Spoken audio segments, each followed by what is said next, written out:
క్రీస్తునందు ప్రియ దేవుని సంఘమ, దేవుని బిడలారా, ఈ ఉదయకాల సమయంలో మన రక్షకుడు ప్రభు అయిన యేసుక్రీస్తు నామములో మీ అందరికీ నా హృదయపూర్వక వందనాలు తెలియజేస్తూ ఉన్నాను. దేవుడు మిమ్మలను, మీ కుటుంబాలను, మీ బిడ్డలను, మన సంఘాన్ని దీవించి తన కృపలో ఆశీర్వదించును గాక. ఆమేన్. ఇంకను ఉదయకాలం కాబట్టి చాలామంది ఇళ్ళ దగ్గర ఉంటే ఇంకా ఈ టైంలో బెడ్ల మీద నుంచి దిగరు, నిద్రలోనే ఉంటారు. ఎవరో నాకు తెలుసు.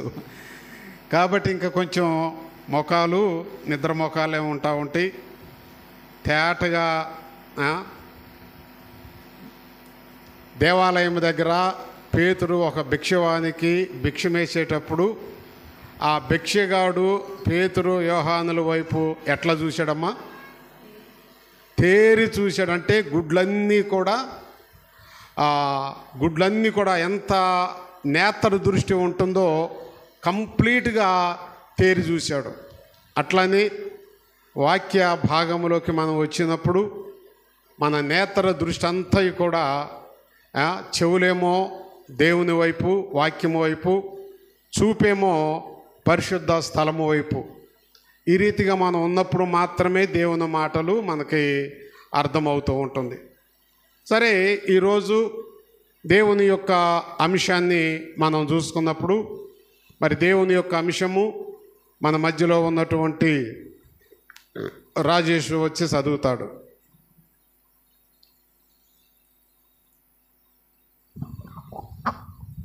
మనలో దేవుని చిత్తము నెరవేర్చు.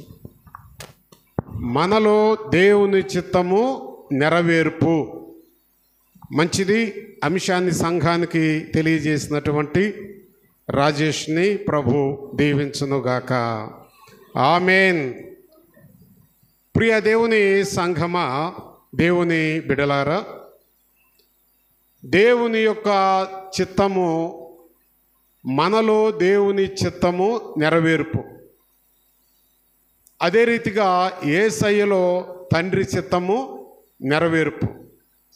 కారణం ఏంటంటే తండ్రి చిత్తము యేసయ్యలో నెరవేర్చబడటానికి కారణం ఏంటంటే తండ్రి యేసయ్య ఇద్దరు కూడా ఏమై ఉన్నారు? ఏకమై ఉన్నారు. మనలో దేవుని చిత్తము నెరవేర్చటం అంటే ఈనాడు నీవు నేను మన ప్రభుతో మనము కూడా ఏమై ఉండాలి? ఏకమై ఉండాలి. ఆ రీతిగా ఉన్నప్పుడు పరలోకములో ఉన్న తండ్రి చిత్తాన్ని భూలోకములోకి వచ్చిన యేసయ్య వారిద్దరూ ఏకమై ఉన్నారు కాబట్టి యేసయ్య తండ్రి చిత్తాన్ని నెరవేర్చాడు. అదే రీతిగా భూలోకములో ఉన్న నీలో నాలో యేసయ్య యొక్క చిత్తము నెరవేర్చబడాలి అంటే యేసయ్య మనము ఏమై ఉండాలి? ఏకమై ఉండాలి అనేటువంటి యొక్క సత్యాన్ని మనము గ్రహించాలి. తండ్రి యొక్క దేవుడి చిత్తము అనేది ఎప్పుడు కూడా మనుషులకు, సంఘానికి అది ఆశీర్వాదం. మనలో దేవుడి చిత్తము నెరవేర్చుటబడుట ద్వారా అది మనకు ఆశీర్వాదం. తండ్రి నుండి వచ్చే దేవుని చిత్తము ప్రతి బిడ్డకు కూడా దీవెనకరంగా ఉంటుంది, కానీ అది శాపకరమైనది మాత్రము కాదు అన్నమాట. ఆయన చిత్తం ఏమైనది? మనము పరలోక ప్రార్థన, ప్రభు యొక్క ప్రార్థనలో కూడా ఆ మాట ప్రభు నేర్పాడు, శిష్యులకు నేర్పాడు. చూడండి, ఈ మాట ఎంత తండ్రి చిత్తంలో ఎంత మరి ఆశీర్వాదం లేకపోతే యేసయ్య కూడా శిష్యులకు ప్రార్థన చేసేటప్పుడు ఆ యొక్క తండ్రి చిత్తాన్ని గురించి ఏం చేశాడంటే శిష్యులకు తెలియజేశాడు. ఏమని చెప్పాడు అక్కడ? నీ చిత్తము పరలోకములో నెరవేరునట్లు భూమి మీద కూడా నెరవేరునుగాక. పరలోకములో తండ్రి చిత్తము ఎక్కడ నెరవేరుతుందంటే దేవదూతల ద్వారా నెరవేరుతూ ఉన్నది. దేవదూతలలో తండ్రి చిత్తము నెరవేర్చబడుచు ఉన్నది. ఆ దేవదూతలో కూడా ఒక చెడిపోయినోడు ఉన్నాడు, తండ్రి మీద వ్యతిరేకతతో. వెంటనే ఆ చెడిపోయినోడిని ఈడుంటే ఈ యొక్క ఆ పరలోక రాజ్యం అంతటికి కూడా ప్రమాదం అని చెప్పి ఆ చెడిపోయినోడిని ఏం చేశాడు? తండ్రి అక్కడ నుండి భూలోకంలోకి నెట్టివేశాడు. వాడు పడద్రోసేశాడు. అరే దుర్మార్గుడా, ఎంతసేపటి నీ చిత్తమే నీవు నెరవేర్చుకుంటున్నావు, తండ్రి చిత్తానికి నీవు లోబడట్లేదు అని చెప్పి తండ్రి చిత్తము లేనటువంటి లూసిఫర్ని దేవుడు పరలోక రాజ్యములో నుండి వాడు పడద్రోసేసాడనమాట వాడిని. కనుక ప్రభువు కూడా అదే ప్రార్థన చేస్తున్నాడు. నీ చిత్తము పరలోకములో దేవదూతల ద్వారా ఏ రీతిగా నెరవేర్చబడుతుందో భూమి మీద కూడా నెరవేర్చబడును గాక. అంటే భూమి మీద యేసయ్య రక్తముతో కడగబడిన సంఘములో తండ్రి చిత్తము నెరవేర్చబడును గాక తన కుమారుడైన యేసుక్రీస్తు ద్వారా. చూడండి, పరలోకములో దేవదూతలలో తండ్రి ద్వారా చిత్తము నెరవేర్చు ఉన్నది.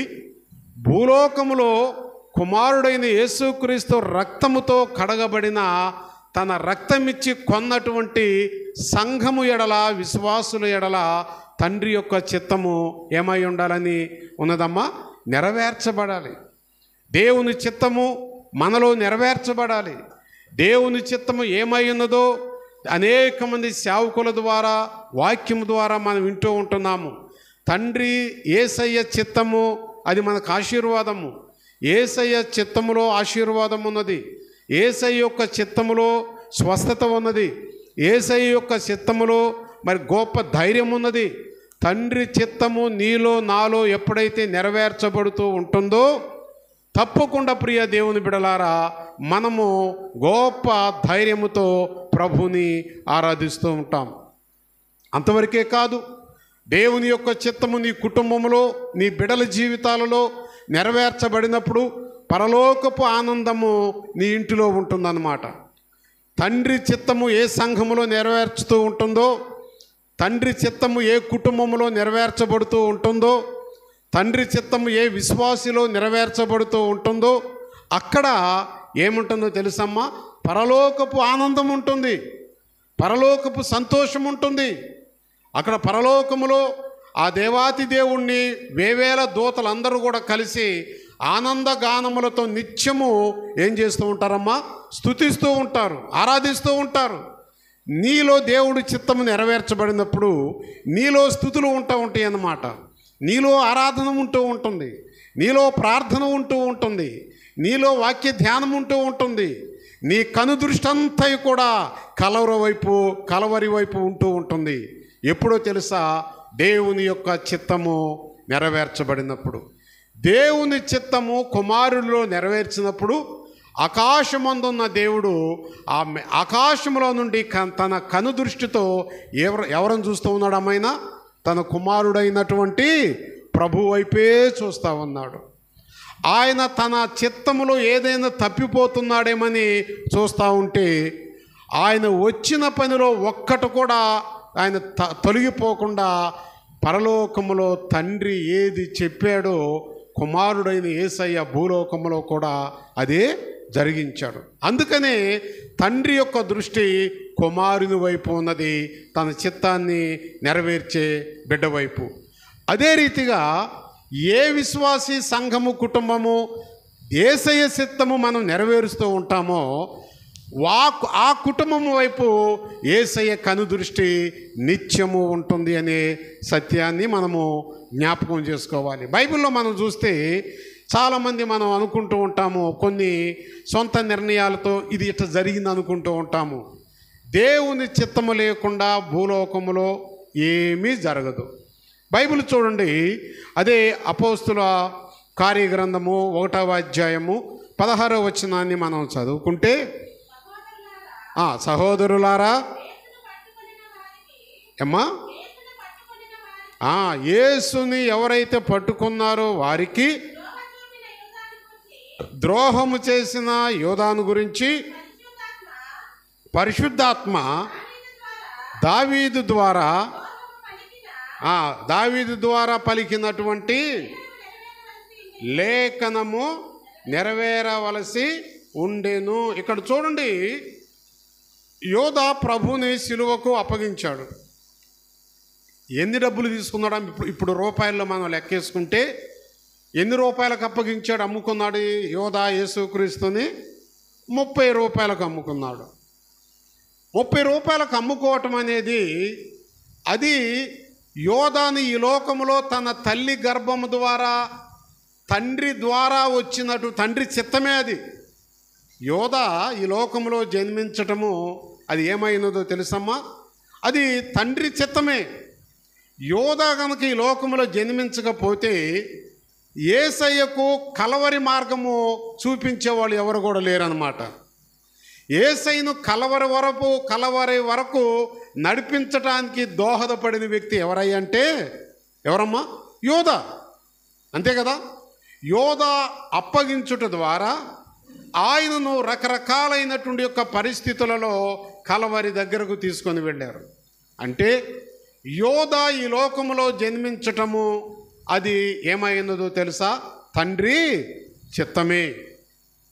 అనేక సందర్భాల్లో మనం ఆలోచించుకున్నప్పుడు కొన్ని సందర్భాలలో అది కీడుగా ఉంటుంది, కానీ కీడు కూడా మనకి మేలుగా మారుతూ ఉంటుందన్నమాట. యోధ చేసిన పని ప్రభువు నమ్ముకున్న ప్రతి వారికి చాలా దుర్మార్గుడు అని అంటూ ఉంటారు. కానీ యోధ యొక్క దుర్మార్గత నాకు రక్షణను తీసుకొచ్చింది. యోధ యొక్క దుష్టత్వము మనకి ఇచ్చిందనమాట.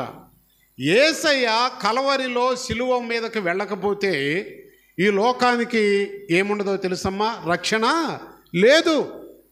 కాబట్టి ఆయన కలవరిలోకి వెళ్ళటానికి కారకుడు ఎవరో తెలుసా? దేవుడు యోధాను ఏర్పాటు చేసుకున్నాడు. యోధాను ఏర్పాటు చేసుకొని అది తండ్రి చిత్తములో యోధ ఉన్నాడు కాబట్టి ఎట్లా జరగాలో యోధ ద్వారా తండ్రి అదే జరిగిస్తూ ఉన్నాడు. ప్రియ దేవుని బిడ్డలారా, అదే జరిగిస్తూ ఉన్నాడు. కనుకనే యోధ ద్వారా ఆ పని చేస్తూ ఇంకో మాట అంటూ ఉంటున్నాడు. తర్వాత మనం కింద లోకానుసారంగా చూస్తే 18వ వచనంలో ఏమంటాడు చూడండి. ఈ యోధ ద్రోహము ద్వారా సంపాదించిన సంపాదన గురించి చెప్తున్నాడు. యోధ 30 రూపాయలకి మరి ప్రభుని అమ్ముకున్నారు. ఇప్పుడు ఆ ధనాన్ని దేంతో పోల్చారంటే ద్రోహ సంపాదన, ద్రోహము ద్వారా సంపాదించుకున్న సంపాదన. చాలామంది దుర్మార్గము ద్వారా సంపాదించుకుంటూ ఉంటారు. కొంతమంది ఇతరుల యొక్క బలహీనతను అక్రమంగా మార్చి ధనాన్ని సంపాదించుకుంటూ ఉంటారు. కొంతమంది ఇతరుల జీవితాన్ని పాడు చేసి ధనాన్ని సంపాదించుకుంటూ ఉంటారు.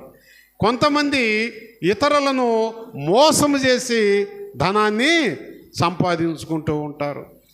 కొంతమంది అయితే మరి లేనిపోయినటువంటి చదువు లేని వారి దగ్గర దొంగ సంతకాలు పెట్టించుకొని వారి యొక్క ఆస్తులని సంపాదించుకుంటూ ఉంటారు. ఎప్పుడు కూడా ప్రియ దేవుని సంఘమా, ద్రోహము ద్వారా దుర్మార్గము ద్వారా మనము సమకూర్చబడినటువంటి యొక్క సంపాదన అది ఎప్పుడు కూడా మన దగ్గర నిలువలేదు.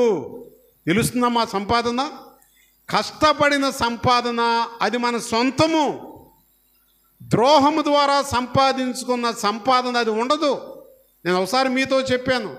మా ఊర్లో మందపాటి భోషి అని ఒక ఆయన ఉన్నారు. నేను చిన్నపిల్లోడప్పుడు ఎంత సంపాదన అంటే, అయ్యా పిల్లోడు మా ప్రాణాపాయంలో ఉన్నాడయ్యా, కొంచెం ఒక 100 రూపాయలు ఇయ్యా పిల్లోడిని హాస్పిటల్ తీసుకెళ్తానంటే ఆయన ఇచ్చేవాడు కాదు. ఆయన ఏం చేసేవాడు? ఆ 100 రూపాయలు ఇవ్వటానికి 1000 రూపాయల వస్తువు ఏదైనా ఇవ్వండి అనేవాడు. ఆ 1000 రూపాయల వస్తువు తీసుకొస్తే అది పెట్టుకొని 100 రూపాయలు ఇచ్చేవాడు. ఆ రోజుల్లో 100 రూపాయలు అంటే చాలా కష్టం. అది తీర్చలేక ఆ 1000 రూపాయల వస్తువు అతని స్వాధీనం అయిపోయేది. అట్లా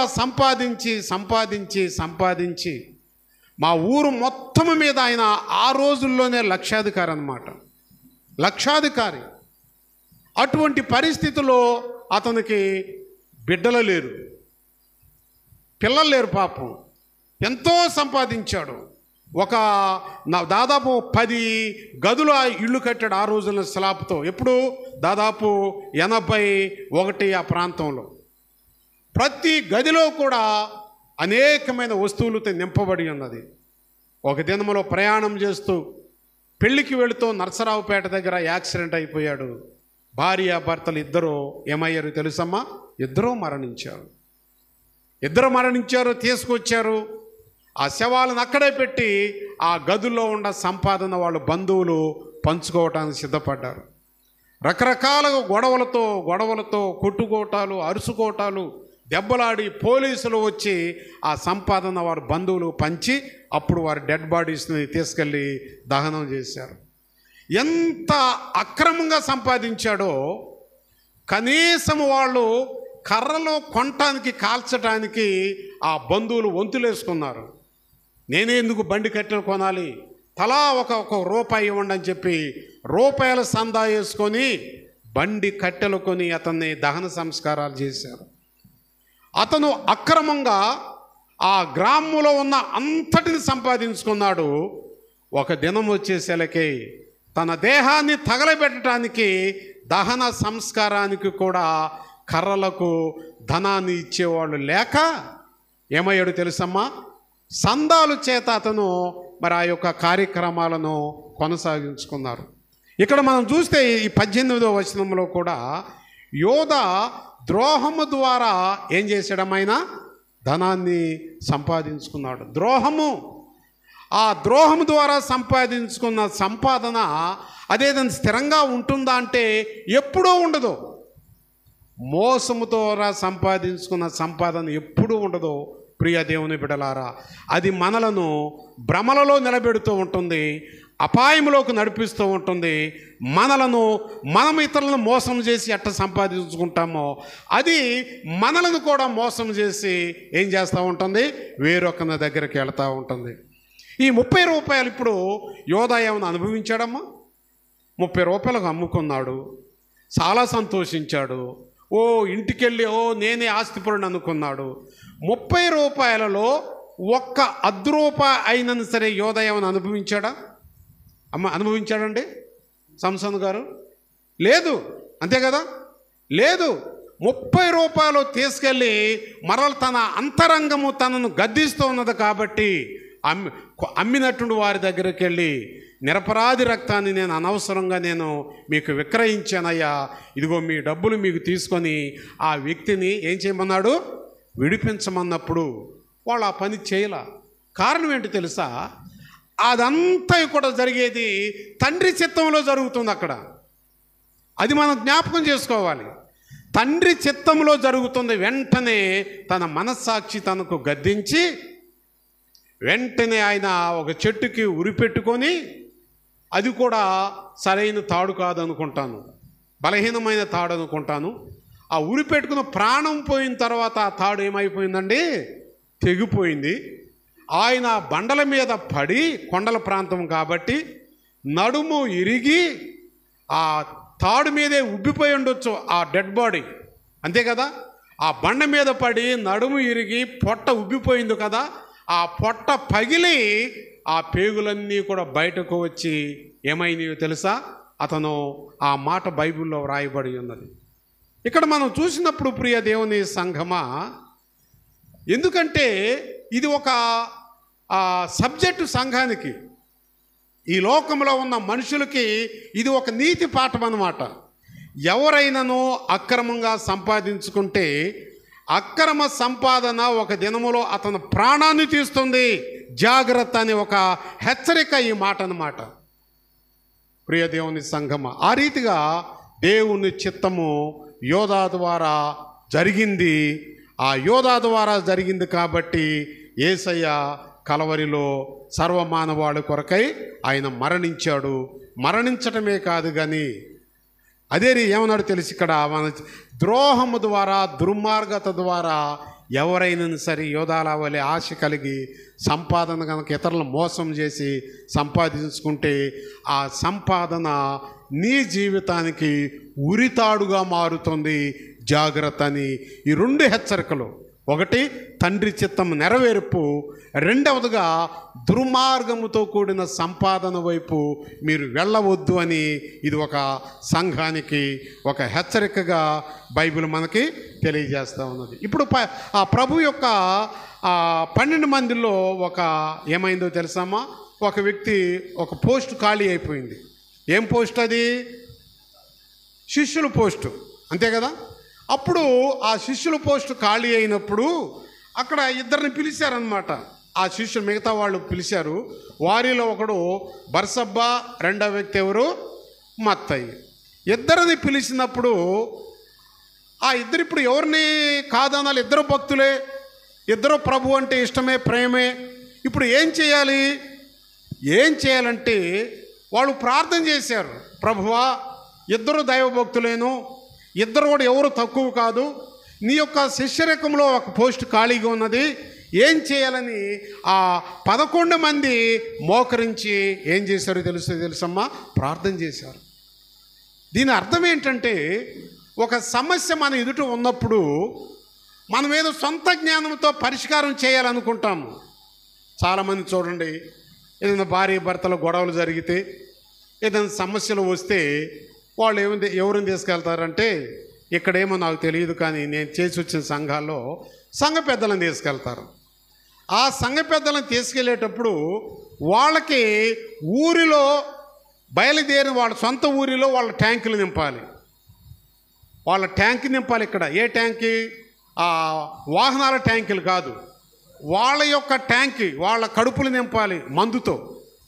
తర్వాత ఆ ఊరు వెళ్ళిన తర్వాత కూడా అక్కడ ఆ యొక్క ట్యాంకర్స్ ఎక్కడుండి చూస్తారు, ఆ మందు కొట్టు, అక్కడికి వెళ్ళి అక్కడ మరలా ట్యాంక్ నింపుకొని అప్పుడు వస్తారు ఇక్కడికి. అప్పుడు వచ్చి వాళ్ళు ఏం మాట్లాడతారమ్మా?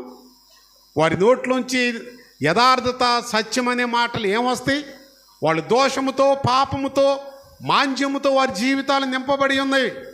అటు మాట్లాడతారు, ఇటు మాట్లాడతారు, ఊగుతా మాట్లాడతారు, కళ్ళు మూసుకొని మాట్లాడతారు, తిడతా ఉంటారు. సమస్య పరిష్కారం కాదు.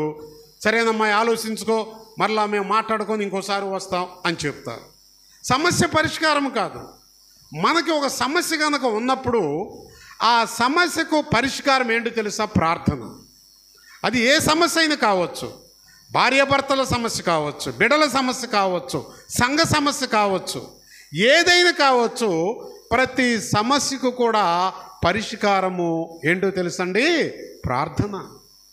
అది మనం మర్చిపోయి ఏదేదో చేస్తూ ఉంటాము. ప్రార్థన ప్రతి సమస్యకు పరిష్కారము, అది ఏదైనా కావచ్చు. కనుక ఈ 11 మంది మోకరించి ప్రభువుకు ప్రార్థన చేస్తున్నారు. ప్రభువా, అయ్యా, ఇద్దరున్నారు, ఇద్దరు మంచివాళ్ళే, ఇద్దరు భక్తులే, ఇద్దరు నీ వంటి ఇష్టమే. ఇప్పుడు ఏం చేయాలి? ఒకరిని ఎన్నిక చేసి ఒకరిని చేయకపోతే వాడి విశ్వాసం బలహీనమైపోతుంది అని ఆలోచించి ప్రార్థన చేసిన తర్వాత, అక్కడ ప్రార్థన తర్వాత దేవుడు వారి మనసుల్లో ఒక ఆలోచన పుట్టించాడు. అదే దేవుని చిత్తం. వారి మనసులో 11 మందిలో కూడా ఒక ఆలోచన పుట్టించాడు. నేను చెప్పాను కదా రాత్రి వాక్యంలో, ఎలక్షన్ రేపే. ఈ టయానికి చాలామంది ఓటు వేసి వస్తూనే ఉంటారు, వేస్తూ ఉంటారు. ఎలక్షన్లో ప్రియ దేవుని బిడ్డలారా, ఈ లోకంలో ఎవరిని మరి చాలామంది నిలబడి ఉండొచ్చు. అందరూ మేము మంచివాళ్ళమని 15-20 రోజులు క్యాన్వాసులు చేశారు. కానీ మంచివాళ్ళు ఎవరో ప్రభువా, సమాజానికి మేలు కలిగే కార్యం చేసేవాళ్ళు ఎవరని నేను ప్రార్థన చేసుకొని వాక్యాన్ని చూస్తే రాత్రి మీతో చెప్పాను. సామెతలు 29వ అధ్యాయము 14వ వచనంలో అక్కడ ఉన్నదన్నమాట. సమాజానికి ఎటువంటి నాయకుడు కావాలో అక్కడ ఉన్నది, సమాజానికి ఎటువంటి లీడర్ కావాలో అక్కడ ఉన్నది, సమాజానికి ఎటువంటి వ్యక్తి కావాలో అక్కడ ఉన్నది. ప్రియ దేవుని బిడ్డలారా, ఆ మాట చదివినప్పుడు వాట్సాప్ గ్రూపుల్లో పెట్టాను. దాదాపు 200 మందికి, వెంటనే 200 మంది పాస్టర్లకి మీ సంఘాల్లో ఈ వాక్యాన్ని చూపించండి, ఆ వాక్యం లాంటి యొక్క దాని కొరకు ప్రార్థన చేయండి అని తెలియజేసినప్పుడు చాలామంది సేవకులు ఎంతో నన్ను ప్రోత్సహించారు. కనుక ప్రియ దేవుని బిడ్డలారా, వాళ్ళు 11 మందికి దేవుడి చిత్తం ఏంటో ఒక ఆలోచనను పంపించాడు. ఏంటో తెలిసి ఆలోచన, వాళ్ళ ఇద్దరిని మరి ఎలాంటి ఒకరికి తక్కువ ఎక్కువ చేయకుండా ఏం చేశారో తెలుసమ్మా, 2 కాగితాల మీద 2 పేర్లు రాసి, ఇద్దరి పేర్లు అక్కడ పెట్టి ఆ చీట్లు వేసి ఎవరో ఒకరి చేత తీపించారు. తీపించినప్పుడు ఆ పేరు ఎవరి మీద వచ్చిందో తెలుసమ్మా? అది ఎవరి మీద వచ్చింది? మత్తయి పేరు వచ్చేసింది. అది దేవుడి చిత్తము. మత్తయ దేవుని చిత్తములో ఉన్న వ్యక్తి కాబట్టి దేవుడి చిత్తములో ఉన్న వ్యక్తి యొక్క పేరు శిష్యుల ద్వారా ప్రకటించబడింది. ఏ పోస్ట్ అయితే అక్కడ మరి ఖాళీగా ఉన్నదో ఆ పోస్టుని ఫుల్ఫిల్ చేయటానికి దేవుడి చిత్తము కావాల్సి వచ్చింది. ఒక చిన్న పని జరిగించడానికి వాళ్ళు మోకరించి ప్రార్థన చేశారు. నీ జీవితంలో కూడా ఎటువంటి పని అయినా, ఎటువంటి సమస్య అయినా మరి ఆ 11 మంది శిష్యుల వలె నీవు కూడా మోకరించి ప్రార్థన చేయాలి. ప్రార్థనే ప్రతి సమస్యకు ఏమైందో తెలుసమ్మా? పరిష్కారము అని చెప్పేసి బైబిల్ మనకి తెలియజేస్తూ ఉన్నది. బైబిల్లో ఇంకో మాట మనం చూస్తే 1 యోహాను పత్రిక 4వ అధ్యాయము 15-16 వచనాలలో ఇక్కడ ఒక మాట చెబుతూ ఉంటాడు. చూడండి, ఇక్కడ యేసు దేవుని కుమారుడని, యేసుక్రీస్తు దేవుని కుమారుడని ఎవడైతే ఒప్పుకొనునో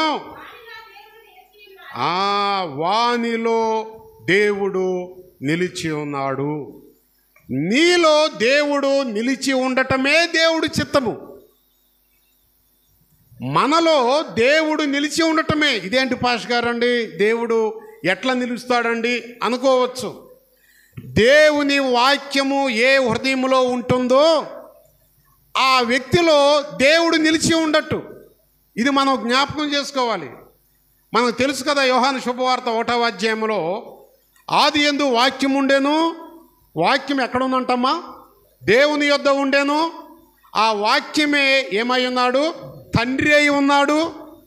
ఆ వాక్యమే కృపా సత్య సంపూర్ణుడుగా వాక్య రూపంలో గాబ్రియేలు నోట ద్వారా కన్యమేరి గర్భంలోకి వెళ్ళి, ప్రియ దేవుని బిడలారా, పశువుల పాకలో ఆ రూపము వాక్య రూపములో ఈ లోకానికి వచ్చిందన్నమాట. వాక్యమే దేవుడు. ఈ చదువుబడిన ఈ మాట మనం చూస్తే ఆ 15వ వచనంలో ఇంకోసారి చదువమ్మా. యేసు దేవుని కుమారుడని ఎవడైతే ఒప్పుకొనునో వానిలో దేవుడు నిలిచి ఉన్నాడు. యేసు దేవుని కుమారుడని ఎవరైతే ఒప్పుకుంటారో, యేసు యొక్క వాక్యము ఏ హృదయములో నిలిచి ఉంటుందో, దేవుని యొక్క వాక్య ధ్యానము నిత్యము ఎవరైతే ధ్యానిస్తే హృదయము ఉంటుందో, ఎప్పుడైతే దేవుని యొక్క వాక్యాన్ని ధ్యానించి దానిని దేవుడి చిత్తము ద్వారా అర్థం చేసుకుంటారో వారిలో దేవుని సన్నిధి ఏముంటుందంట? నిలిచి ఉంటుంది. అదే దేవుడి చిత్తము. దేవుడి చిత్తము నీ హృదయములో నిలిచి ఉండటమే. మనమైతే దేవుడి చిత్తముని మన హృదయం దరిదాపులోకి రానివ్వము, కానీ లోకములో ఉన్న లోకమంతా కూడా మనలో ఇమిడి జీవిస్తూ ఉంటాము. లోకమంతా మనలో ఉంటుంది. ఎంత దేవుడి గురించి నా నోట నుండి ఒక్క మాట రాదు. ఇతరుల గురించి చెప్పమనండమ్మా, ఎన్ని ఆడిపోసుకునే మాటలు, ఎన్ని గాలికి మూట కట్టుకునే మాటలు ఇతరుల గురించి మాట్లాడటానికి. కానీ దేవుడి చిత్తము ఏంటో తెలుసా? ఎవని హృదయములో దేవుని యొక్క వాక్యము నిలిచి ఉంటుందో అది దేవుడి చిత్తమని బైబిల్ తెలియజేస్తుంది. కంటిన్యూ చేస్తే చదువమ్మా. వాడు దేవుని యందు ఉన్నాడు, మన ఎడల దేవునికి ఉన్న ప్రేమను మనము ఎరిగిన వారమై దానిని నమ్ముకొని ఉన్నాము. దేవుడు ప్రేమాస్వరూపి అయి ఉన్నాడు. దేవుని యందు నిలిచి ఉండువాడు దేవుని యందు ప్రేమ యందు ఎవరైతే నిలిచి ఉంటారో వాడు ఎవరిలో నిలిచి ఉండట్టు? దేవుడిలో నిలిచి ఉండట్టు. దేవుడు వాని యందు నిలిచి ఉన్నాడు. ఇక్కడ మనం చూస్తే దేవుడు చిత్తాన్ని ఎక్కడికి తీసుకెళ్ళాడో తెలుసా?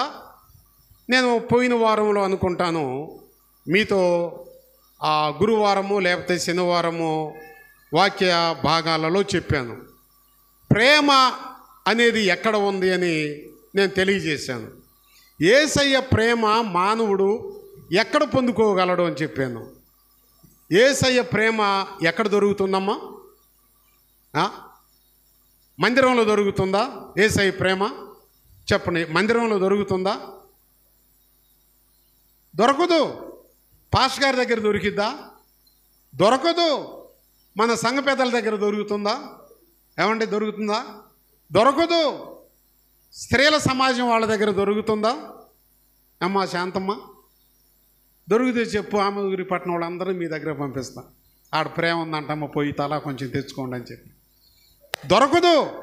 దేవుని ప్రేమ లోకములో ఉన్న ప్రతి మానవుడికి కూడా దేవుని ప్రేమ ఎక్కడ దొరుకుతుందంటే మన శాంతమ్మ చెప్పినట్టు కలవరిలో దొరుకుతుంది. అక్కడ ఉంది దేవుని ప్రేమ. కలవరిలో ఆకాశానికి భూమికి 3 మేకుల ఆధారముతో మండు టెండలో మధ్యలో వేలాడుచు తన చివరి రక్తపు బొట్టు వరకు కూడా కంప్లీట్గా కార్చాడు. ఒక్కొక్క రక్తపు డ్రాపు కారుతూ ఉందంటే ఆ రక్తపు బొట్టు ఏదయ్యా అంటే దేవుని ప్రేమ. యేసయ్య దేహంలో నుండి కారే ఆ రక్తపు బిందువు ఏదయ్యా అంటే ఏంటో తెలుసండి? దేవుని ప్రేమ. దేవుని ప్రేమ. నేను 92-93 అనుకుంటాను, మా పాషమారోళ్ళ చెల్లెల భర్త ఉన్నాడు. మాకు ఏమవుతాడు? నాకు తోడు సడ్డు కూడా ఏదో ఒకటి అవుతాడు. కాబట్టి అన్నదమ్ములు అంటారు. ఆయనకి హార్ట్ సర్జరీ చేయాల్సి వచ్చింది, గుండె ఆపరేషను. ఆయనకి రక్తం అవసరమైంది. అప్పుడు పెద్ద హాస్పిటల్ ఏదంటే నిమ్స్, ఎక్కడ హైదరాబాదులో. అక్కడికి వెళ్ళాడు. రక్తము ఇవ్వటానికి ఆయన భార్య రక్తాన్ని తీసుకోవడానికి సిద్ధపడ్డారు. కానీ ఆ టైంలో ఆమె రక్తం ఇవ్వటం మంచిది కాదు అని డాక్టర్లు చెప్పారు. తర్వాత ఎవరు ఇస్తారా రక్తం అంటే ఎవరు కూడా ముందుకు రావట్లేదు. ఆ పరిస్థితుల్లో నేను మరి చందోలు నుంచి హైదరాబాద్ వెళ్ళి మొట్టమొదటగా నేను రక్తాన్ని అతనికి నేను డొనేషన్ చేశాను. వాళ్ళు ఎంతండి, 1/2 లీటర్ చాలు అన్నారు ఒక ప్యాకెట్. పండబెట్టిన తర్వాత అప్పుడు నేను కొంచెం లావుగా కొంచెం ఆ రక్తం పట్టే ఉండను. అప్పుడు దాదాపు 1/2 లీటర్ రక్తం, 2 ప్యాకెట్ల రక్తం తీసేశారు. ఆ రక్తం తీసి ఆయనకి ఎక్కించారు. ఆపరేషన్ సక్సెస్ అయింది, అంతా జరిగింది. ఇంటికి వచ్చాడు.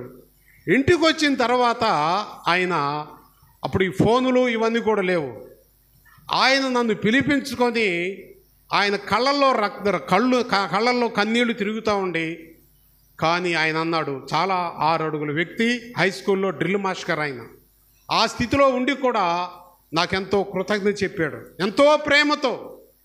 ఏంటో తెలుసా? నీ రక్తము నాకు ఇవ్వకపోతే నాకు ఈ ఆపరేషన్ సరిగా జరిగేది కాదు, నా ప్రాణము నిలబడేది కాదు అని చెప్పి. అంటే ఇప్పుడు ఆయన నన్ను ప్రేమించాడా, నా నుంచి వెళ్ళిన రక్తాన్ని ప్రేమించాడా? ఎంత, నా నుంచి వెళ్ళినటువంటి రక్తము, ఆ రక్తములో ప్రేమ ఉన్నది. ఆ ప్రేమ నన్ను అతను ప్రేమించేటట్టు చేసింది. యేసయ్య ప్రేమ ఈ లోకములో ఎక్కడ ఉంటుందో తెలుసా? కలవరిలో ఉంది. ఆ కలవరిలో కార్చబడిన ప్రతి రక్తపు బిందువులో కూడా యేసయ్య ప్రేమ ఉన్నది. ప్రియ దేవుని బిడ్డలారా, అందుకని ఎవరైతే యేసయ్య ప్రేమలో నిలిచి ఉంటాడో వాని యందు నేను ఏమంటున్నాడు అమ్మాయినా? నిలిచి ఉన్నాను అంటున్నాడు. అది దేవుడి చిత్తము. ఈరోజు మన యొక్క అంశము కూడా మనలో దేవుడి చిత్తము నెరవేర్పు. ఏంటి ఆ నెరవేర్పు? మనలో ఆయన నిలిచి ఉండటము దేవుడి చిత్త నెరవేర్పు. మనలో ప్రియ దేవుని బిడలారా, మనలో దోషరహితమైనటువంటి సంపాదనను మనం అవాయిడ్ చేయటము అది దేవుడి చిత్త నెరవేర్పు. మనకి ఒక దుర్మార్గత వచ్చినా ఆ దుర్మార్గతను నీలో దానిని ఆశీర్వాదంగా దేవుడు మార్చటము అది దేవుడి చిత్త నెరవేర్పు. తర్వాత మనం చూసుకుంటే దేవుని యొక్క వాక్యంలో కూడా ఇంకో మాట చెబుతూ ఉంటాడు. 17వ వచనములో, అదే 1 యోహాను పత్రిక 4వ అధ్యాయము, తీర్పు దినమందు మనకు ధైర్యము కలుగునట్లు ప్రేమ మనలో పరిపూర్ణము చేయబడి ఉన్నది. ఏమనగా ఆయన ఎట్టివాడై ఉన్నాడో మనకు కూడా ఈ లోకంలో అట్టివారమై ఉన్నాము. ఏమంటున్నాడమ్మా? ప్రేమలో భయం ఉండదు, పరిపూర్ణ ప్రేమ ఏం చేస్తుందంట? భయమును వెళ్ళగొట్టును.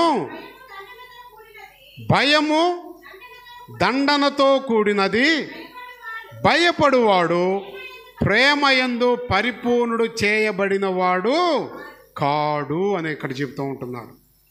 ఈ మాట మనం చదువుకున్నప్పుడు ప్రియ దేవుని సంఘమా, దేవుని బిడలారా, ఇక్కడ చెప్తూ ఉన్నాడు, తీర్పు దినమందు మనకు ధైర్యము కలుగునట్లు.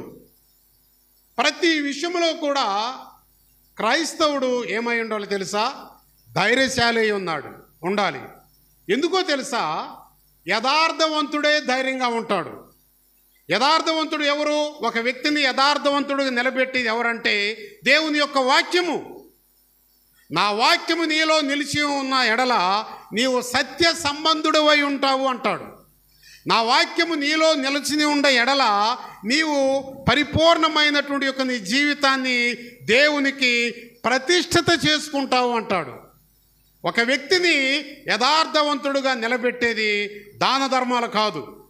ఒక వ్యక్తిని యథార్థంగా నిలబెట్టేది వాళ్ళు చేసే మంచి కార్యాలు కాదు.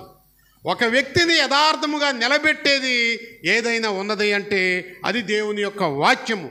ఇక్కడ అదే అంటాడు వాక్యములో, తీర్పు దినమందు మనకు ధైర్యము కలగాలి.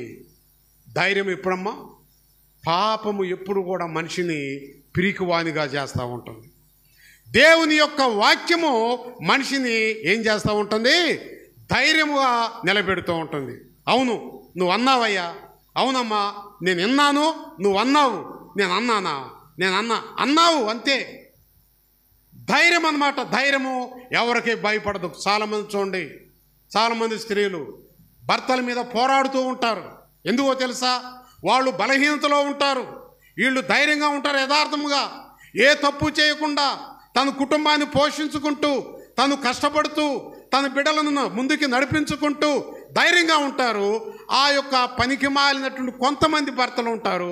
వీళ్ళ మాటలు విని ఇంటికి వచ్చి, నువ్వేంది నిన్న సాయంకాలం ఏంది పలానోళ్ళతో మాట్లాడుతున్నావంట, నోరు మూసుకో అంటారు. అప్పుడు ఎందుకో తెలుసా? ఆమెలో ఉన్న ఆ ధైర్యము అతనిలో ఉన్నటువంటి యొక్క ఆ చెప్పుడు మాటలనే బలహీనతను గద్దిస్తూ ఉంటుంది అన్నమాట. ఎవరికి వెళదాంపా, నీకెవరు చెప్పారో వెళదాంపా. ఇట్లా ఈనాడు అనేకమైన కుటుంబాలు ఒక విధంగా కుటుంబ వ్యవస్థ బలమైన స్థితిలో నిలబడి ఈనాడు ఉంటుందంటే స్త్రీకి దేవుడిచ్చిన ధైర్యాన్ని బట్టి అన్నమాట. స్త్రీ ఎప్పుడు కూడా తన కుటుంబం ఎడల ఒక బాధ్యత కలిగి ఉంటుంది. స్త్రీ ఎప్పుడు కూడా తన భర్త ఎడల ఒక ప్రేమ కలిగి ఉంటుంది. స్త్రీ ఎప్పుడు కూడా తన కడుపుని కాల్చుకొని కూడా తన బిడ్డల కడుపుని నింపుకుంటూ కుటుంబాన్ని వెల్లడి కాకుండా చేస్తూ ఉంటుందన్నమాట. కాబట్టి సమాజంలో పురుషుడు చాలా వరకు పురుషులు వాళ్ళు లొంగిపోయి ఉంటారు, స్త్రీలు ధైర్యంగా ఉంటారు. ఎందుకో తెలుసా ప్రియ దేవుని బిడ్డలారా? పాపము ఉన్న వ్యక్తి భయపడతాడు, పాపము లేనివాడు ఏం చేస్తారమ్మా? ధైర్యంగా ఉంటాడు. కాబట్టి నీవు దేవునిలో ప్రతి విషయంలో కూడా ధైర్యముగా ఉండటమే దేవుని యొక్క చిత్తము. అది మనము దేవునిలో ఎప్పుడు కూడా నీవు ప్రార్థన చేసుకుంటూ, వాక్యం చదువుకుంటూ, బిడ్డల కొరకు విజ్ఞాపన చేస్తూ, భక్తి కలిగి నీవు జీవిస్తే ఈ లోకములో ఏ సైకు కూడా మనం భయపడవలసిన పని లేదు. మనలో గనక యథార్థత ఉంటే ప్రియ దేవుని బిడ్డలారా, ఈ లోకములో మనము ఎవరికీ భయపడవలసిన పని లేదన్నమాట. ఎందుకో తెలుసా? ఆ యథార్థత మనలో పుట్టించేది దేవుని యొక్క వాక్యమే. ఆ వాక్యము మనలో ప్రవేశించటానికి అది దేవుని యొక్క చిత్తము. దేవుని యొక్క చిత్తము గురించి మనలో దేవుని చిత్తము నెరవేర్చటమే మనలో ధైర్యమని బైబిలు ఇక్కడ తెలియజేస్తూ ఉన్నది. 9వ వచనాన్ని చివరిగా మనం చూసుకుంటే, ఆయనే మొదట మనలను ప్రేమించెను కనుక మనము ప్రేమించుచున్నాము. ఆయనే మనలను మొదట ప్రేమించెను కనుక మనము ఏం చేస్తూ ఉన్నాము? ప్రేమిస్తూ ఉన్నాము. ఇక్కడ మనం చూసుకుంటే ఒకరు ఏదైనా బాధల్లో ఉంటే మనం వెళ్ళి ఆ సమృద్ధి కలిగిన వాళ్ళ ఇంటికి వెళ్ళి కొంచెం ఇంట్లో ఇబ్బందిగా ఉంది, ఏదో కొంచెం సహాయం చేయి అని అడిగితే అప్పుగా వాళ్ళు ఏమంటారో తెలుసా? నేను ఒకప్పుడు బాధల్లో ఉంటే నీ దగ్గర నీకు డోక్రా లోను డబ్బు వచ్చుంటే నేను వచ్చి ఒక 1000 రూపాయలు అడిగితే నా పిల్లడు బాగలేదని నువ్వు ఇచ్చావా? ఏడకపోయి గుర్తుపెట్టుకోనా? ఇటువంటి పనికి మాలిని మొత్తం గుర్తుపెట్టుకుంటారు. కానీ పనికొచ్చే దేవుని పోయిన వారము ఏ వాక్యమో చెప్పిందంటే తలంతా గోకుంటారు. పేలు పట్టినోళ్ళలాగా తలంతా గోకుంటారు. పోయిన వారం అండి. నా గొంతులో ప్రాణం ఉండగా నేను మర్చిపోతానా? నీలో డబ్బులుండే వచ్చినాయి, నా ఇంట్లో పిల్లడు బలహీనతగా ఉన్నది, వచ్చి ఒక్క 1000 రూపాయలు అడిగా, నీవు ఇచ్చావా? నేను సచ్చిందాక మర్చిపోను. దానికంటే కూడా సచ్చిందాక వాక్యాన్ని మర్చిపోబాకండి. అది దేవుడి చిత్తం. ఈరోజు నేను రాత్రి కూడా చెప్పాను, ప్రతి ఒక్కరూ ఒక పుస్తకాన్ని తీసుకోండి. మన ఒనేసిమలాగా ప్రతి అంశాన్ని రాసుకుంటూ ఉండండి. మర్చిపోతే ఆ డేట్ తీసి చూసుకుంటే మరలా అది మనం నెమరు వేసుకున్నట్టు అది నిన్ను మరలా ఏం చేస్తుంది? రీసైక్లింగ్ చేస్తూ ఉంటుంది అన్నమాట. కాబట్టి పనికి మాలినవన్నీ కూడా మనము హృదయంలో భద్రంగా పెట్టుకుంటాము. వాక్యాన్ని మాత్రము గడప దాటిన వెంటనే మనం అక్కడే ఎదిరిచ్చిపోతూ ఉంటాం. ప్రియ దేవుని సంఘమా, అది దేవుడి చిత్తము కాదు. అందుకే ఇక్కడ అంటాడు, మొదట దేవుడే మనల్ని ప్రేమించాడు, ఆ తరువాత మనము దేవుణ్ణి ఏం చేసామో ప్రేమించాము. అంతే కదమ్మా అక్కడ చెబుతోంది. దేవుడు మనల్ని ప్రేమించాడు. నా యేసయ్య చనిపోయినప్పుడు నా ఉనికి ఈ లోకములో లేదు, కానీ నా యేసయ్య నా కోసం కూడా ఆనాడు సిలువలో నన్ను ప్రేమించి ప్రాణం పెట్టాడు. నా యేసయ్య సిలువలో మరణించినప్పుడు, మన యేసయ్య సిలువలో మనల్ని ప్రేమించినప్పుడు ఈ యొక్క ఆమోదగిరి పట్టణము ఉనికే లేదు, కానీ అసలు చీరాలే లేదు. కానీ నా యేసయ్య 2024 సంవత్సరాల క్రితము సిలువలో ఉండి ఆనాడు ఉనికి లేనటువంటి చీరాలను కూడా ప్రేమించాడు. ఉనికిలో లేనటువంటి ఆమోదగిరి పట్టణాన్ని ప్రేమించాడు. ఉనికిలో లేనటువంటి బైబిల్ ఫెయిత్ లోదర్ను చర్చిని ప్రేమించాడు. ఆ చర్చిలో ఉన్న విశ్వాసాలను ప్రేమించాడు. కనుకనే ఆయనే మనలను ప్రేమించాడు. కాబట్టి ఈనాడు మనము కూడా ఆ ప్రభువుని ఏం చేస్తున్నామో ప్రేమిస్తూ ఉన్నాం. అది యేసయ్యను ప్రేమించటమే దేవుని యొక్క చిత్తము. మనలో దేవుడి చిత్తము నెరవేర్పు అన్నమాట. నీవు ప్రియ దేవుని బిడ్డలారా, దేవునిని ప్రేమించే లక్షణము స్వభావము నీలో లేకపోతే ఎట్లా పాస్టర్ గారిని దేవుణ్ణి ప్రేమించడం? నేను పాస్టర్ గారిని ప్రేమించడం అంటే మా ఇంటికి రాగానే ఏదో టీ ఇస్తాము, స్నాక్స్ ఇస్తాము, లేకపోతే అన్నం పెడతాం, పాస్టర్ గారిని ప్రేమించాం. మరి దేవుణ్ణి ఎట్లా ప్రేమించడం అని అంటే, దేవుణ్ణి ప్రేమించడం అంటే ప్రియ దేవుని బిడ్డలారా, కలవరి వైపు చూడటమే దేవుణ్ణి ప్రేమించడం. కలవరిలో నుండి యేసయ్య నా వైపు చూశాడు, నేను కూడా కలవరి వైపు చూస్తే, కలవరి వైపు ఆ కలవరిలో కార్చేటువంటి రక్తపు బిందువులలో ఏముంటుందో తెలుసా? ఈ రక్తపు బొట్టు నీ కొరకు నేను కార్చాననే ఆ ప్రేమ ఆ రక్తపు బొట్టులో మనకు కనపడుతూ ఉంటుంది. నా కొరకు నీవు కార్చావా ప్రభువా అని మనము కూడా ఆ దేవుణ్ణి ప్రేమించడం, మనలో లవ్ స్టార్ట్ అవుతూ ఉంటుంది. యేసయ్య ముందుగా మనల్ని ప్రేమించాడు, మనము దేవుణ్ణి ప్రేమిస్తూ ఉన్నాం. ఎంతగా ప్రేమించాడు అంటే ఆయన రక్తాన్ని కార్చి ప్రేమించాడు. ఈ లోకంలో ఏదైనా మనం బదులుగా ఇస్తూ ఉంటాము, కానీ రక్తం ఇవ్వమంటే ఎవరైనా ఇస్తారమ్మా? రక్తము ఇవ్వరం అన్నమాట. ఇంత రక్తం మీద దెబ్బ తగిలి మన రక్తం కింద పడిపోతే ఏం చేస్తూ ఉంటాము? ఆ రక్తాన్ని చూసి పడిపోయేవాళ్ళు ఉంటారు, కళ్ళు తిరిగి పడిపోయేవాళ్ళు ఉంటారు ఆ రక్తాన్ని చూసి. నేను తాతపూడి పాస్టర్ వజ్రారావు గారు బండి వేసుకొని గుంటూరు మీటింగ్కి వెళ్తాం గణపారంలో ఉన్నప్పుడు. వెళ్తుంటే ఎడ్లపాడు బ్రిడ్జి దగ్గర ఒక యాక్సిడెంట్ జరిగింది. ఒక బైక్ మీద వెళ్ళే వ్యక్తి మీదుగా ఒక పెద్ద లారీ 10 టైర్స్ లారీ వెళ్ళిపోయింది. ఆయన బాడీ అంతా కూడా ఆ రోడ్డుకి ఏమైపోయిందో తెలుసండి, పెద్ద లోడ్తో ఉండే లారీ అంత వెయిట్ పడే మనిషి మీదకి వెళ్ళింది కాబట్టి కంప్లీట్గా ఏమైపోయింది, సదునైపోయింది ఆ బాడీ, ఎముకలన్నీ కూడా సదునైపోయింది. ఆ రక్తము కారుచు డౌన్గా ఉంది కాబట్టి పొర్లుతూ కిందకు వస్తూ ఉన్నది. కొన్ని లారీలు ఆపారు, జనం చూస్తూ ఉన్నారు. ఆ పరిస్థితుల్లో నేను బండి నడుపుతున్నాను. వజ్రారావు పాస్టర్ గారు అన్నాడు, పాస్టర్ గారు ఏంటి అది అన్నాడు. ఏదో యాక్సిడెంట్ అయిందిలే, ఏదో చచ్చిపోయి అంటే ఆగండి పాస్టర్ గారు అని చెప్పి ఆయన బండి ఆపి అక్కడ దిగి మరలా బ్రిడ్జి కిందకెళ్ళి బ్రిడ్జి కిందగా నడుచుకుంటా ఆ చివరికి వచ్చి అక్కడ ఎక్కాడు. ఏంటయ్యా అంటే, నేను రక్తాన్ని చూడలేనండి, రక్తం చూస్తే నాకేమొస్తుంది, మైకం వచ్చి పడిపోతాను. ప్రియా దేవుని బిడ్డలారా, కాబట్టి అటువంటి రక్తాన్ని చూడలేని మన జీవితాలను కూడా యేసయ్య తన రక్తమంతా కూడా కార్చి ఆ రక్తము ద్వారా మనల్ని ప్రేమించాడు. ఇప్పుడు అంటున్నాడు, మీరు నన్ను ప్రేమించండి.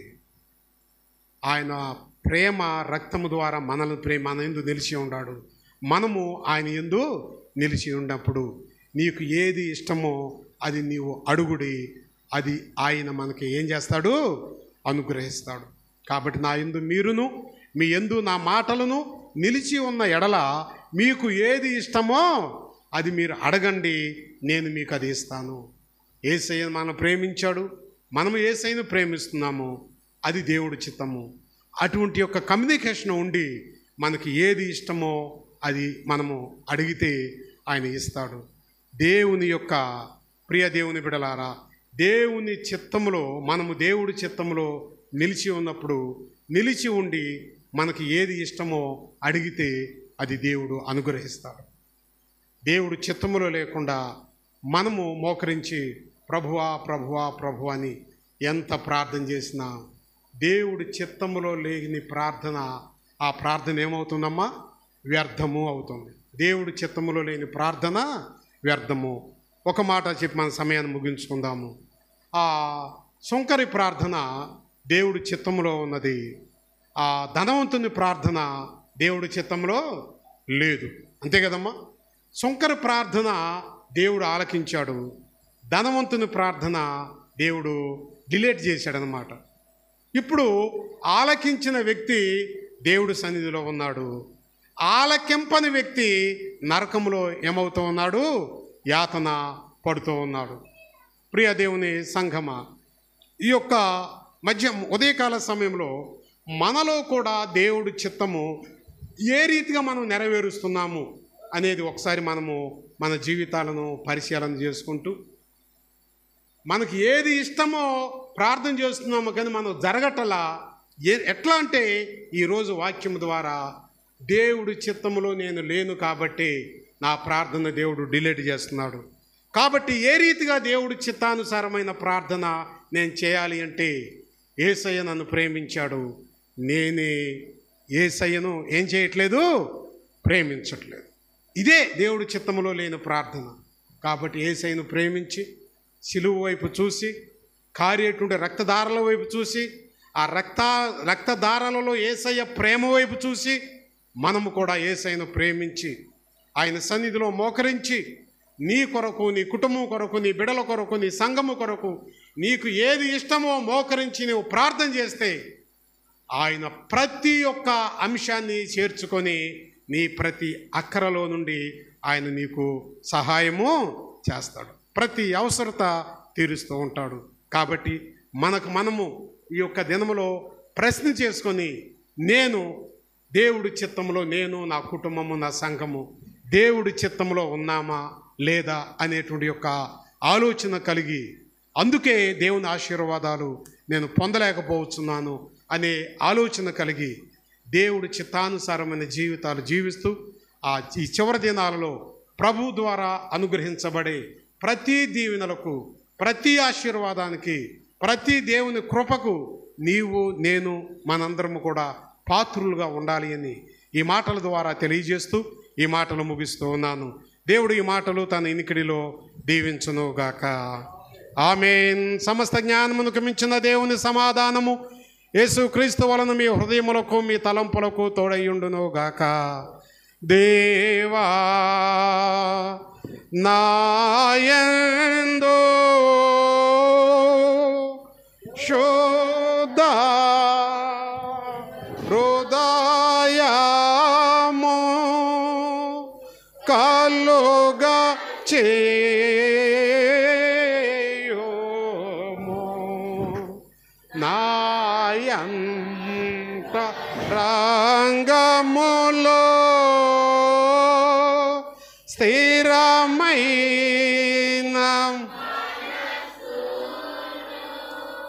తనముగా పుట్టించుము, నీ సన్నిధానములో నుండి నన్ను త్రోసి వేయకుము, నీ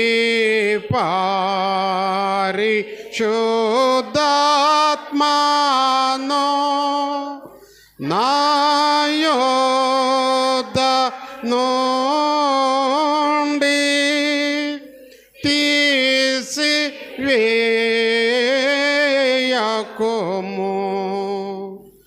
నిరాక్షణ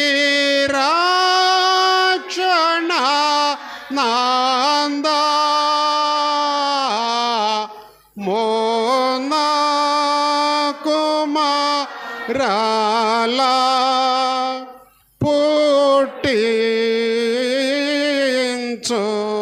పుట్టించుము, సమ్మతి గల మనసు కాలుగా చేసి నన్ను దృఢపరచుము. అందరము కూర్చుందాము. ప్రియా దేవుని సంఘమా, దేవుని బిడ్డలారా, కొన్ని ప్రకటనలు మనము మీకు తెలియజేస్తాను, ప్రార్థన చేయండి. కొన్ని ప్రకటనలు. మరి రేపు ఎలక్షన్ కాబట్టి ఎవరు కూడా ఉద్రేకాలకు, ఆందోళనలు చెందకుండా దేవుని బిడ్డలుగా, మనము దేవుని బిడ్డలము కాబట్టి ఇందాక మీతో చెప్పాను, సామెతల గ్రంథము 29వ అధ్యాయము 14వ వచనాన్ని చదువుకొని ప్రార్థన చేసుకొని, ప్రియ దేవుని బిడ్డలారా, మన భవిష్యత్తుకి ఏ నాయకుడైతే రాబో దినాల్లో భరోసాగా ఉంటాడో అటువంటి మంచి వ్యక్తిని మీ ఓటు ద్వారా మరి ఎన్నిక చేసుకోవాలి అని ప్రార్థనాపూర్వకముగా ఈ విషయంలో మీరందరూ ముందు కొనసాగాలి అని. ఇది 5 సంవత్సరాల భవిష్యత్తు కాబట్టి అట్టి వ్యక్తులను మీరు ఎన్నుకోవలసిందిగా, మీకు ప్రార్థన ద్వారా సిద్ధపడవలసిందిగా దేవుని సేవకుడుగా నేను మీకు తెలియజేస్తూ ఉన్నాను. అదే రీతిగా పోయిన వారమే నేను మీకు థ్యాంక్స్ చెబుదాం అనుకున్నాను, నేను మర్చిపోయాను.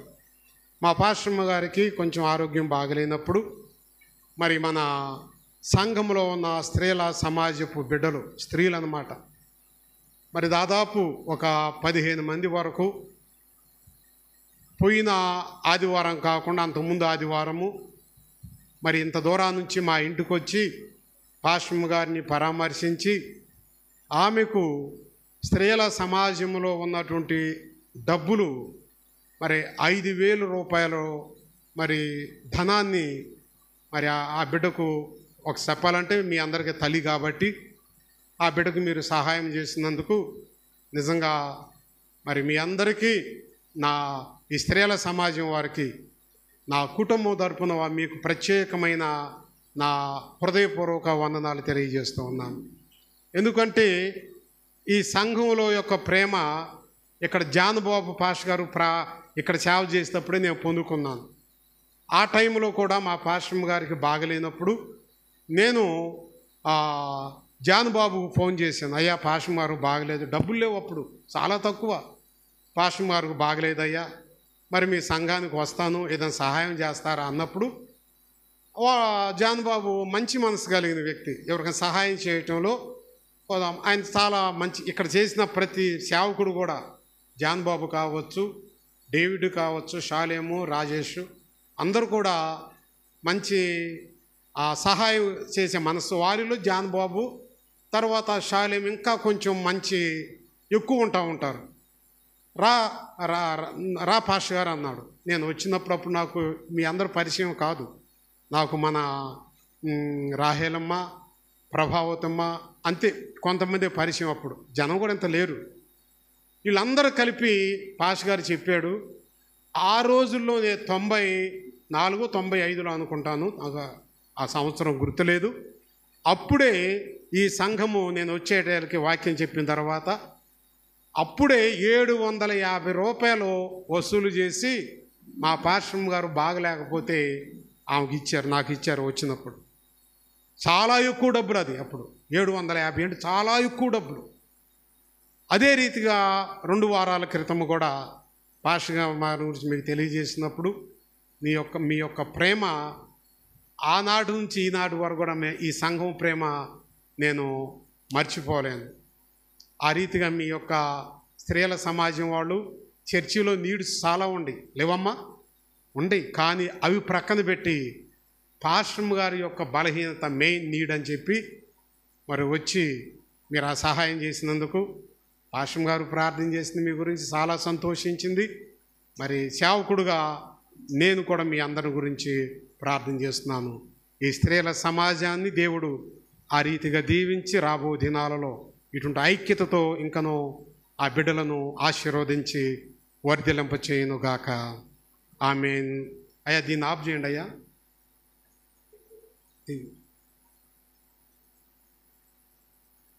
ఆఫ్ చేయమంటే ఆ మొహం చూస్తావే, ఆ ఎర్ర బటన్ ఒకసారి